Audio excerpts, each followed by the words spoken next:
হয়চক পঞ্চায়ত নিৰ্বাচনক কেন্দ্ৰ কৰি ইতিমধ্যে দেখা গৈছে যে গাঁৱে ভূঞে কেৱল নিৰ্বাচনী ঢৌ আৰু নিৰ্বাচনী প্ৰচাৰৰ নামত এতিয়া আচলতে গাঁও পঞ্চায়তৰ যিসকল প্ৰাৰ্থীসকলৰ সমৰ্থনত ইতিমধ্যে সমৰ্থকসকলৰ সৈতে মানুহৰ চোতালে গাঁৱে গাঁৱে ইতিমধ্যে দেখা গৈছে যে প্ৰচাৰ অভিযান তুংগত হৈছে। এতিয়া গভীৰ নিশালৈকে দেখা গৈছে যে কি শাসকীয় দল বিজেপি অগপ বা কংগ্ৰেছ সকলোৱে আচলতে নিজৰ সমৰ্থকক লৈ এইসকল প্ৰাৰ্থী এতিয়া ঘৰে ঘৰে এনেদৰে প্ৰচাৰ অভিযানত ব্যস্ত আছে। আৰু এই মুহূৰ্তত মই উপস্থিত আছোঁ বামুণপুখুৰী জিলা পৰিষদৰ অন্তৰ্গত পূবটিয়ক গাঁও পঞ্চায়তৰ এক অঞ্চলত। আৰু ইতিমধ্যে দেখা গৈছে যে সীমান্ত বৰুৱা যিহেতু বিজেপি দলৰ প্ৰাৰ্থী বামুণপুখুৰী জিলা পৰিষদৰ, আৰু তেওঁৰ সমৰ্থনত ইতিমধ্যে গাঁৱে গাঁৱে এনেদৰে এই নিশা পৰ্যন্ত আচলতে দেখা গৈছে তেওঁলোকৰ প্ৰচাৰ অভিযান চলিছে। মই পোনে সীমান্ত বৰুৱা যিগৰাকী প্ৰাৰ্থীগৰাকীৰ ওচৰলৈ যাব গৈছোঁ। যিহেতু মিত্ৰতা এই সমষ্টিত মৰিয়নি বিধানসভা সমষ্টিত নাই, তেনেস্থলত বন্ধুত্বসুলভ প্ৰতিদ্বন্দ্বিতাৰে আগবাঢ়িছে। কেনেকুৱা ধৰণৰ প্ৰস্তুতি বা কেনেধৰণৰ প্ৰত্যাশা? নমস্কাৰ।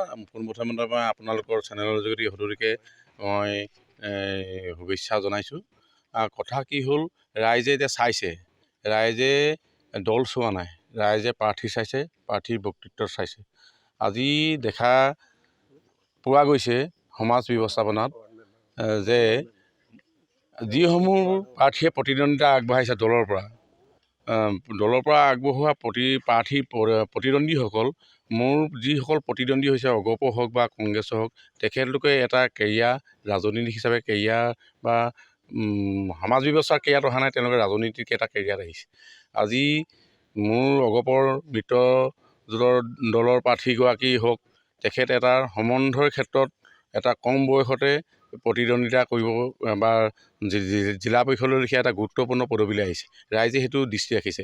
যিহেতু তেখেতৰ মোমায়েকজন বিধায়কৰ লালিত পালিত বা বিধায়কক পৰিচালিত কৰা, তেওঁ সম্পূৰ্ণৰূপে বিধায়কগৰাকী আমাৰ অসুস্থতাৰ সুযোগত তেখেতে সম্পূৰ্ণৰূপে বিধায়কৰ দায়বদ্ধতাত কাম কৰাৰ ব্যক্তি হোৱাৰ বাবে, তেখেতৰ ভাগিনীয়ে হোৱাৰ বাবে তেখেতে প্ৰাৰ্থী পাইছে কম বয়সতে। সেইটো ৰাইজে চকু ৰাখিছে। ইয়াৰ লগতে বাকী কংগ্ৰেছৰ পৰা যিগৰাকী প্ৰাৰ্থী আহিছে, তেখেত বৰ্তমান আমাৰ শিমলুগুৰি মৌজা সমবায় সমিতিৰ চেয়াৰমেন। তেখেতো তেনেধৰণৰ বিভিন্ন ধৰণৰ যিসমূহ তাৰমানে ধৰি লওক আমাৰ বিতৰণিৰ ক্ষেত্ৰত কিছু বিসংগতি এনেকুৱা ধৰণৰ পৰিপূৰ্ণ ব্যৱস্থা এটা ধন দৌলতৰ পৰা আহি তেখেতে এটা ব্যৱস্থাপনাই ৰাইজৰ মাজলৈ আহিছে। আৰু কথা হ'ল কি হ'ল, মই একেবাৰে সামান্য এটা সৰু পৰিয়ালৰ পৰা আহিছোঁ। মোৰ কোনো তেনেকুৱা ধৰণৰ বংশ পৰিয়ালত ৰাজনৈতিক ডাঙৰ নেতা নাই বা মোৰ ধন দৌলতৰে বা তেনেকুৱা ধৰণৰ মোৰ কোনো এটা কেৰিয়াৰ নাই। গতিকেলৈ মই সৰুৰ পৰা সমাজ জীৱনত সৰুৰ পৰাই ছাত্ৰ অৱস্থাৰ পৰাই মই সমাজ জীৱনৰ লগত জড়িত হৈ আছোঁ, সমাজ সেৱাত ব্ৰতী হৈ আহিছোঁ। আৰু আজি ভাৰতীয় জনতা পাৰ্টীৰ যি নীতি নিয়ম, এই নীতি নিয়মে আদৰ্শই পৰিপুষ্ট হৈ মই জনসাধাৰণৰ মাজত সোমাই পৰিছিলোঁ। লগতে কৰ্মদক্ষ বিধায়কজনৰ যি কৰ্মদক্ষতা, যিকোনো তেখেতৰ জনসেৱা আঁচনিৰ লগতে জনসাধাৰণৰ মাজত তেখেতে সুখ দুখৰ ক্ষেত্ৰত তেখেতৰ কাষত থাকি মোৰ অঞ্চলসমূহত গৈ মই প্ৰতিটো চুকৰ কাৰণে মই ৰাইজৰ মাজত আছিলোঁ। সম্পূৰ্ণভাৱে আশাবাদী। প্ৰতিদ্বন্দ্বিতা হিচাপে গ'লে মই আগতেও কৈছোঁ, প্ৰতিদ্বন্দ্বী হিচাপে আমাৰ যি এই বিশেষকৈ বামুণপুখুৰী জিলা পৰিষদত আগতে এটা মানে বিশেষ দলৰ লগত দুৰ্গ হিচাপে হৈ আছিল।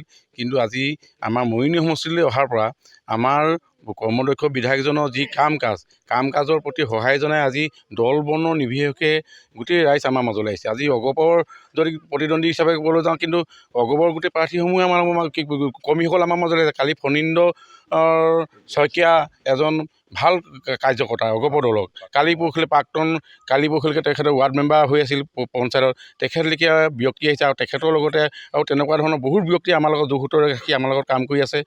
কংগ্ৰেছেও ঠিক তেনেধৰণে বহুত ডাঙৰ নেতাই বা বহুত তেনেকুৱা ধৰণৰ নেতাই আমাৰ লগত আছে, সংক্ষিপ্ত হৈছে। বিধায়ক মহোদয়ৰ লগত কাম কাজৰ লগত তাৰমানে জড়িত হৈ বিধায়ক মহোদয়ৰ যি জনসাধাৰণৰ কাম কৰাৰ যি প্ৰচেষ্টা, সেই প্ৰচেষ্টাৰ প্ৰতি সহায় জনাই, বিশেষকৈ জাজি মুঠাইৰ পৰা আদি কৰি চোচা বজাৰ চুইচগেলৈকে যেনেকুৱা ডাঙৰ সমস্যাবিলাক কোনো চুব পৰা নাছিল, এনেকুৱা এজন জনপ্ৰতিনিধিয়ে তৎকালে আহি মাত্ৰ দুদিনমানৰ ভিতৰতে এই সমস্যাসমূহ তৎকালে আমাৰ জনসাধাৰণক সমাধান কৰি দিছে, ৰাস্তা পদূলি ঘাট উন্নয়ন কৰি দিছে, প্ৰতিটো স্তৰতে তেওঁ চুই গৈছে। সিহঁতে প্ৰতি জনসাধাৰণে তেখেতক আঁকোৱালি লৈছে, তেখেতৰ লগতে আমাকো আঁকোৱালি লৈছে। ধন্যবাদ জনাইছোঁ। এই আছে সীমান্ত বৰুৱা, জিলা পৰিষদৰ সদস্য। আপুনি ৱাৰ্ড সদস্য হিচাপে কি আশা কৰে, কি সমস্যা আছে? চাওক, আমাৰ গাঁৱত বুলিয়েই নহয়, আচলতে গ্ৰামাঞ্চলত বহুত সমস্যা দেখা যায়। গতিকে সেই সমস্যাসমূহৰ সমাধানৰ কাৰণে প্ৰতিনিধিসকলে পঠিয়ায়। এইবাৰ ৰাইজেও মোক 5 নং পূবদিয়ক গাঁও পঞ্চায়তৰ পৰা 4 নং ৱাৰ্ডৰ হৈ পেলাই প্ৰতিদ্বন্দ্বিতা কৰিবলৈ সুযোগ দিছে।